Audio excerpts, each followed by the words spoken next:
games. 10 gaming behaviors. We define 10 gaming behaviors for this game. They move the ship, attack each other, they either go inbound or outbound the ports with or without spices, and they might upgrade weapons, do maintenance, and get spices, etc. We define 10 behaviors. And we collected, out of 16 games, more than 6,000 behavior data. And then we set the data into 2 stages. The first stage is most of the time they get spices from their own colonies. And stage 2 is when they get spices from other people's colonies. So this is what happened. The first thing we do is frequencies. Of course, we see in stage 2, more trades and more attack and more inbound, outbound than the first stage. This is a natural consequence because we designed the game this way. No problem. It has to be this way. But then we have to see what different people do differently in the game. So take an example. Owl, they do trade and attack in stage 2. But then for koala, their trade and their attack is much more than owls. Okay, so in this way, we see different people, different kinds of personalities, what they do more than others. But is it enough? No. We have to know what the 2 actions, how the 2 actions are related to each other and whether they have high frequencies. And this is what we call, it is very frequently adopted in Taiwan. It's called sequence analysis. It's A behavior followed by B behavior and how they are highly frequently related to each other.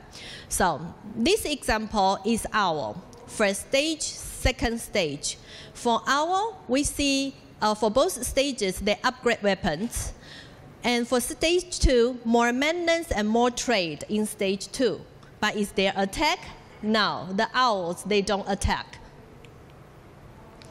For koalas, they have more attack, and they attack for trading, they attack to movement to get spices. So again, I'll do this one. So owl, koala, and we have more. So far, we see the gaming behaviors by frequency counts, ratio of action, and sequence analysis, and we find out what happened in the game. But is it enough? No. We want to know why things happen, and that is why we have to look at students' gaming strategies.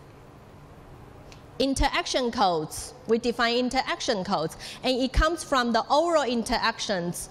So we videotape all the 16 games and hint codes all their dialogues. Hint codes all their dialogues. 12 strategy codes were defined to know their interpersonal cognitive problem-solving skills, such as object transfers, they help each other, they join play, or do they give instruction to each other, or do they maintain their own positions, etc. Again, frequency counts first. Owls, they do neutral conversation and self-centered plannings, much more than other behaviors. So do other personalities. Peacocks, on the other hand, other than these 2, they do more talk, ask, share, threat, order, criticize. Peacocks, again, peacocks are those who are talkative and show off. So they do more talking. So again, come back, owl, peacock, owl, peacock, owl, less, peacock, talk less, talk more, criticize more. Okay? Not enough. Not enough. This is the behavior charts that we have for time sequence analysis. Instead of just doing sequence analysis are 2 behaviors, right? But it's not enough. We want to know the whole game. the whole 2 or 3 hour game. We want to know what happens between them. We not only want to know one person's behavior, we want to know 4 persons' behavior and how they interact with each other. So group interaction, time sequence. So this piece is at the end of the game, it's more than 2 hours, a little bit more than 2 hours into the game. So behaviors and tangles in time sequence. 4 players, blue, red, green, and cross. Blue attack, move away. Red tread, green tread, cross tread. And then blue attack, red attack, green attack, cross attack. No problem. But this is what we see in the game, right? But we do not see why. So back to back. Not only the behavior charts, we put the interaction chart, that's the oral communications, back to back. And now we can see the stories. The little stories goes like this. The blue, red, and cross, they were coalitions, they are friends. But then out of a sudden, the blue right here, I should do this. The blue right here, he fires an attack out of the common agreements. And then he goes away. And then he lies to everybody. He said, no, I didn't do it on purpose. And the red criticized him and said, hey, you are our friend. Why do you do that? Why do you attack us and go away? He criticized them. And then the red started to communicate with the other partners. When it's blue's time, he keeps attacking other people. And then he said, oh, I'm poor. This is X for pity. He said, oh, I need the spice. Please let me do it. And the red says, no, I know you are lying. It's okay. You just attack us. It's okay. We won't fight you. We won't punish you. That's okay. But then, red attack. He keeps asking for pity. The green attack keeps asking for pity, and then keep attacking. So red, green, cross, they become coalitions and punish blue, even though the blue is asking for pity. So this is a mini story that we can see from the time sequence charts, with not only the gaming behaviors, but also with the oral communications. We can see more stories documented in the chart, and we have more than 200 pages of this. Today, I have only 10 minutes left. We have many more games that I cannot share in depth with you. Math Stream is a game that we use pop-up map inserted with NFC that students use their mobile phones to see animations and mini games. And all the characters and pictures and gadgets were mimicked the historical objects. It is a narrative-based game. One Piece, on the other hand, is an issue-based game. It is like the mini United Union. It's a summit game. The students went into summit and asked for ocean and earth in peace. So the students would get a handbook of every country, and then they would negotiate with each other to solve historical conflicts.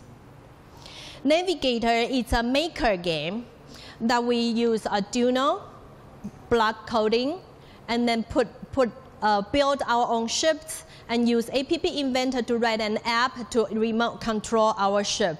And the ship that we design can really sail in the water. And the series of games is what we call interdisciplinary practice.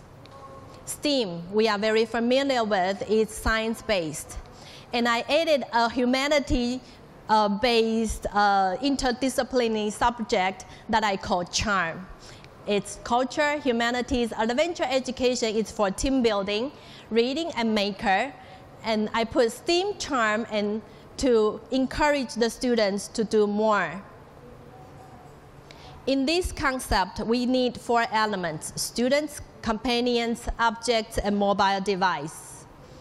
The models goes as students communicate with each other in the beginning, they form their knowledge, and then they do hands-on operations. When they do hands-on operations, they reconstruct their knowledge. They manage humans and resources and objects and do observations to other people's strategies. They re-synthesize their knowledge and ready to launch their for the next adventure. And this is what I call CFORMOSA, the C Formosa model. We attempt to guide our students to see Formosa from the age of discovery. If you don't know what Formosa looks like, I would strongly encourage you to attend ICCE next year. Next year will be in Canteen, and we welcome you to come to see Formosa. And this is when our story will link to each other. We'd like to sail our ships to the world, and we are welcoming all the world to sail to Taiwan. In Taiwan, you will see mountains and oceans right next to your conference venue, right outside your window. And this is the Howard Hotel that we are going to host. We hosted other international conferences there six years before.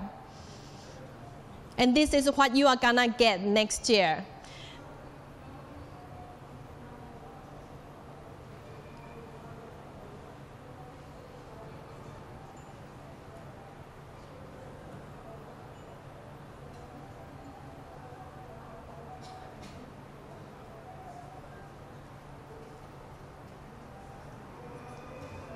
You are going to see Starry, Starry Night over there.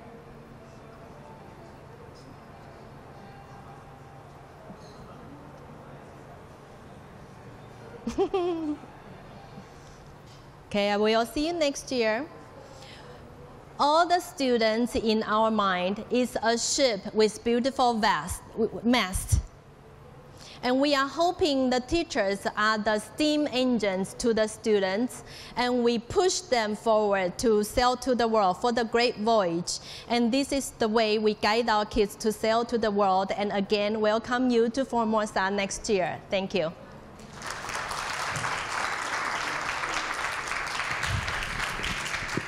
So, first of all, can I charge you for the advertisement thing? Advertisement fee. No. Okay, any questions for Professor Shi? Yes, please. Yes.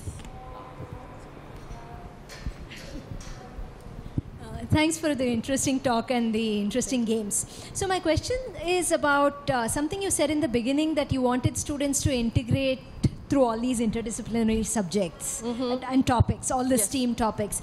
So did you do any studies to focus on that aspect, how they connected their knowledge of history with science?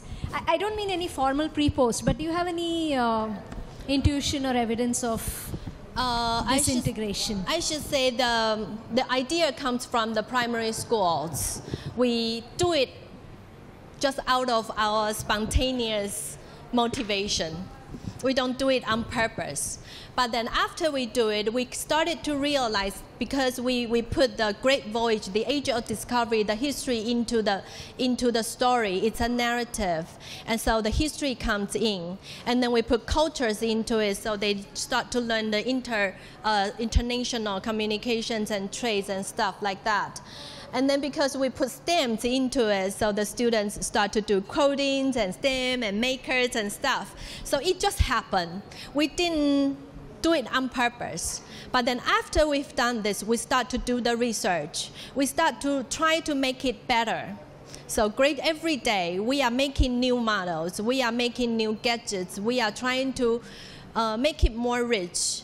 And to different schools, we try to do differently because we customize it for different schools. Some schools need more robots. We put more robots and less histories. Some schools, they want to do more management, so we put more trainings, but then less robots. So we customize them for different schools, and that's how we do. So you ask me whether we do studies, I don't know how to answer, but it happens and we make changes along the way. Thank you. Any further question? So can I ask 3? No. Please. Okay, so first question will be, you mentioned about when you go to another group of students who are more original, they are cheering up for others teams winning victory. So how is that also happen in city students? Yes, but it feels a little bit different. Okay, so what kind of different? What kind of different? I would say some school students, they are more tends to learning achievements. They want to achieve the goal, they win, and they treat other people as their real enemies. But for Aboriginal students, I know you are my enemies, but I'm playing with you. So it's a little bit different, but I wouldn't say it so precisely. It also depends on personalities, in the students' personalities in different schools. Okay, so any question? If not, then I will ask my second. Okay. Oh, yes, actually they have.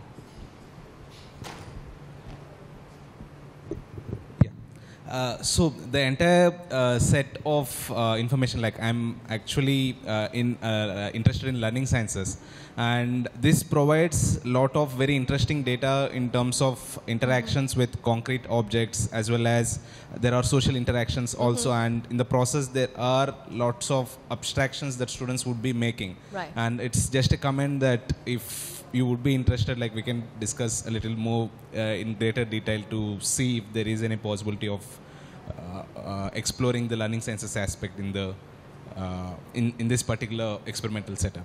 Your last phrase is? So I was saying if you would be interested in looking at the learning sciences part, like we could discuss further. That's what I just wanted to mention. I don't think I quite get it, but I have... Maybe I'll talk to you later directly. Okay, yeah. But I have an answer that's related maybe to it. Okay. Are you asking about how we do the analysis? Yeah. Okay. So far, it's labor. It's handmade. It's watching the videos 1,000 times to try to code them. And next year, it's a secret. We are trying to make a system, a multi-model learning analytics system, and I should invite whoever is an expert in making the system to come together and do it, because it requires some sensors, it requires some automations and a little bit artificial intelligence to automatically transform or code the data out of the videos. And we are trying to do that. So far, the coding is only for 4 players in a table game, but not to the 20 students in the robot game. Okay. Not yet. Okay. So we are trying to see if the system is ready. Then the sensors in the robots and the map and maybe the gaming systems can automatically give us some data or analysis results. And then in the future, maybe it gets better if we have artificial intelligence and more big data. Yeah. Maybe. Thank you. Thank you. And I will talk about more computational thinking results next year, June, in computational thinking conference that's hosted by Professor Kang this morning in Hong Kong. Yeah. I'm going to talk about computational thinking. Okay, so see, I can charge another fee for that. Advertisement. Yeah. Okay, so because we don't have too much time, I ask one more last question. That is, so how many years from the first PC game to the end of this learning analytics? Do you want to guess?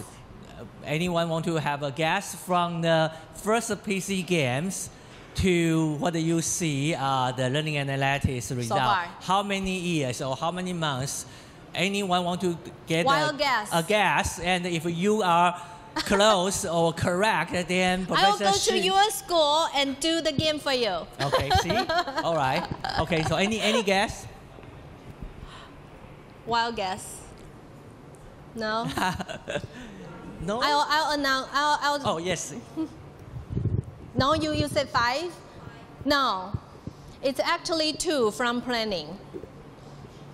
Only 2. 2 years from planning. From planning. Okay. But for the robot game, 1. And we have been more than 20, 30 schools already. Yeah.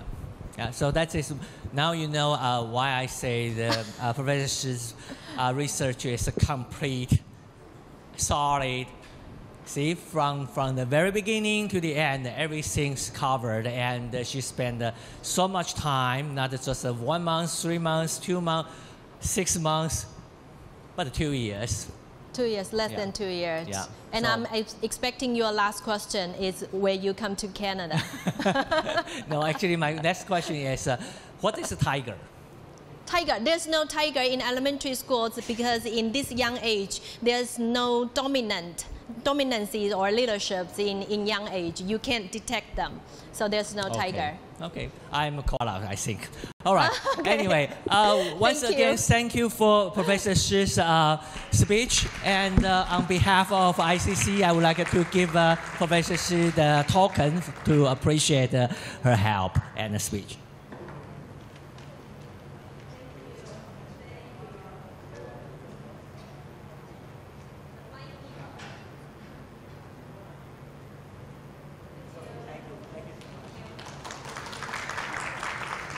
So thank you so much for attending this session. Our next session starts immediately. I think, who is the chair?